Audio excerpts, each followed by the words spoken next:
এই যে দেখেন, তাহলে এর ভিতরে কি আছে? এর আছে, তাই না? তাহলে প্রথমে আমরা কিসের কাজ করব? ব্র্যাকেট। তাহলে ব্র্যাকেট এই অঙ্কের মধ্যে নাই, হ্যাঁ? তাহলে এটা করার দরকার নাই। এরপরে আছে এর, অফ মানে এর, এর কাজ আগে করতে হবে, কিন্তু তার আগে আমাদের কি করতে হবে? সমস্তটা ভেঙে নিতে হবে। দেখো সিনথিয়া, 3 আর 3 গুণ করলে 9, 9 আর 2 কত? 11, 11 নিচে কত বল?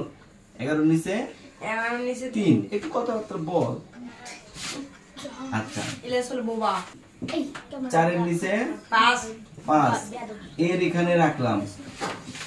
এখন 12 দিয়ে 4 কে গুণ করো। 4 12 48, 48 আর 7 কত হবে?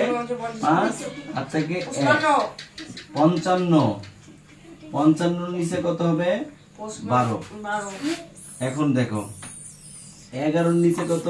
3 ইনটু এর কাজ আগে করতে হবে। এর কাজ আগে করলে একদম ঠিক গুণের মতো। তাহলে গুণের মতো 5 দিয়ে 55 কাটলাম, গেল হচ্ছে 11 বার। এই 4 দিয়ে 12 কে কাটলাম, গেল হচ্ছে 3 বার। তাহলে 11 নিচে কত হবে? 3। হ্যাঁ, কাটাকাটি করছি, বুঝছো? 11 আর 11 গুণ করো, কত হবে? কেউ পারবা? 11 আর 11 গুণ করো। এই যে 121 কে মিশ্র ভগ্নাংশ করতে হবে। তাহলে 9 12 এর মধ্যে যাবে একবার, এখানে হবে 9, 3 আনলাম কাটা 1, বিয়োগ করার পর থাকলো হচ্ছে 31।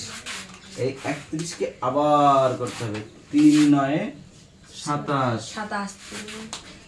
3 9 কত? 3 9 কত? 27।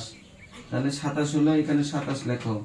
তাহলে এখানে 4 আছে, 11 হবে 7 আর যায় না। তাহলে মিশ্র ভগ্নাংশ তৈরি করার নিয়ম কি? এইটা থাকে হচ্ছে ভাগফল, থাকে হচ্ছে পেটে, ভাগশেষ থাকে হচ্ছে উপরে, ভাজক থাকে হচ্ছে নিচে। এইটা হচ্ছে উত্তর। একটু কষ্ট করে বইতে দেখেন তো উত্তর ঠিক আছে কিনা। ঠিক আছে, কথা বলেন। হ্যাঁ ঠিক আছে। ওকে, থ্যাংক ইউ। বুঝতে পারছেন অঙ্ক? হ্যাঁ। আচ্ছা, কোথায় বুঝে দেবো বলেন তো? ঠিক আছে, এখানে এই 9 দিয়ে 12 কে, হ্যাঁ এখানে এই যে 11 আর 11 গুণ করছি 121, আর 3 আর 3 গুণ করছি 9, তারপরে মিশ্র ভগ্নাংশ করছি। ওকে ওকে, চিন্তা বুঝছিস? হ্যাঁ।